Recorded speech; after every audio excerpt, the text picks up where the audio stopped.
दोस्तों, अक्सर हम भगवान से शिकायत करते हैं कि दुनिया में बुरा करने वाला सुखी है और भला करने वाले दुखी हैं।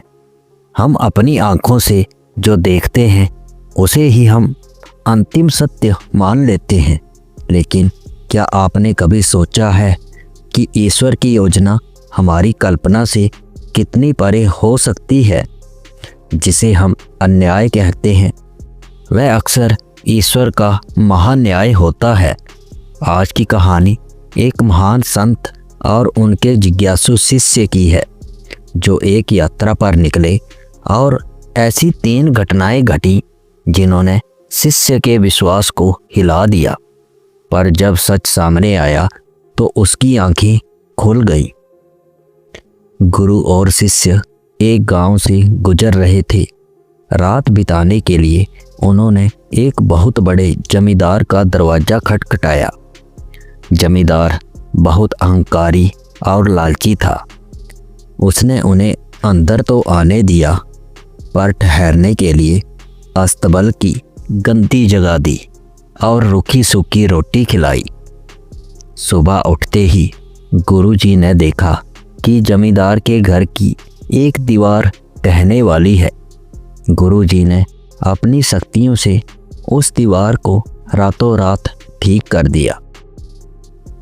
उनका शिष्य आनंद हैरान होकर पूछने लगा, गुरुजी, इस स्वार्थी आदमी ने हमारा अपमान किया और आपको इसका काम बना दिया, क्या यह अच्छा है? गुरुजी ने शांति से कहा, बेटा, जो दिखता है वो हमेशा सच नहीं होता। फिर अगली रात वे एक सुबह एक बहुत गरीब किसान के घर रुके। किसान और उसकी पत्नी बहुत दयालु थे। उनके पास सिर्फ एक गाय थी जिससे उनका गुजारा होता था। उन्होंने अपना आधा खाना गुरु शिष्य को खिलाया और उन्हें अपने बिस्तर पर भी सुलाया। सुबह जब वे उठने वाले थे, गुरुजी ने चुपके से प्रार्थना की और किसान की एकमात्र गाय मर गई। इस बार तो आनंद बहुत क्रोध में और दुख में था। उसने पूछा, यह कैसा न्याय है गुरुजी? उस दुष्ट अमीर की दीवार ठीक की और इस बेचारे गरीब की गाय मार दी। क्या भगवान सो रहे हैं? पर गुरुजी ने बड़े धैर्य से बोला, धैर्य रखो आनंद, ईश्वर की योजना गहरी है। फिर तीसरी रात वे एक ऐसे गांव पहुंचे जहां के लोग बहुत ही निर्दयी थे। किसी ने उन्हें पानी तक नहीं पूछा और उन्हें भूखे पेट एक पुराने मंदिर के चबूतरे पर सोना पड़ा।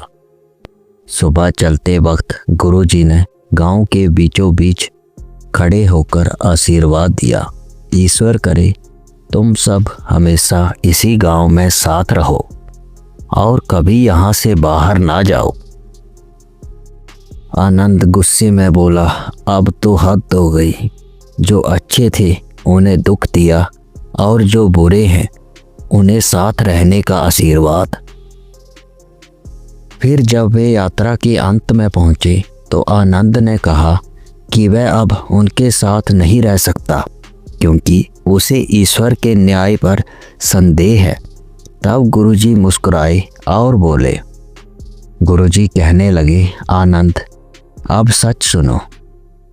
उस जमींदार की दीवार के नीचे उसके पूर्वजों का बहुत बड़ा खजाना छिपा था। अगर दीवार गिर जाती तो उसे वह खजाना मिल जाता और उसका अहंकार बढ़ जाता। मैंने दीवार ठीक कर दी ताकि खजाना दबा रहे और वो उसे कभी ना मिले। उस गरीब किसान की पत्नी की मृत्यु का समय आ गया था।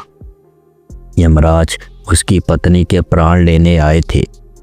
मैंने प्रार्थना की और उसकी पत्नी के बदले गाय के प्राण दे दिए।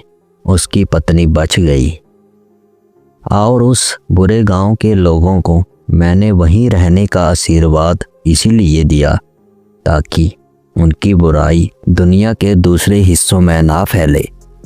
अगर वे अलग अलग होते तो पूरी दुनिया को गंदा करते।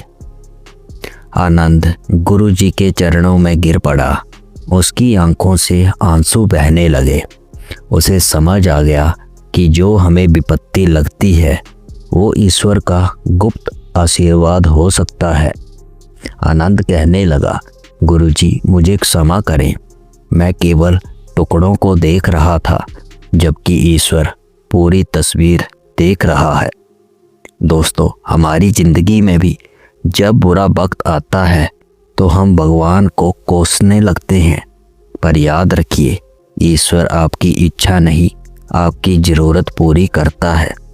वह कई बार एक छोटा नुकसान इसीलिए करता है ताकि आपको किसी बड़े हादसे से बचाया जा सके।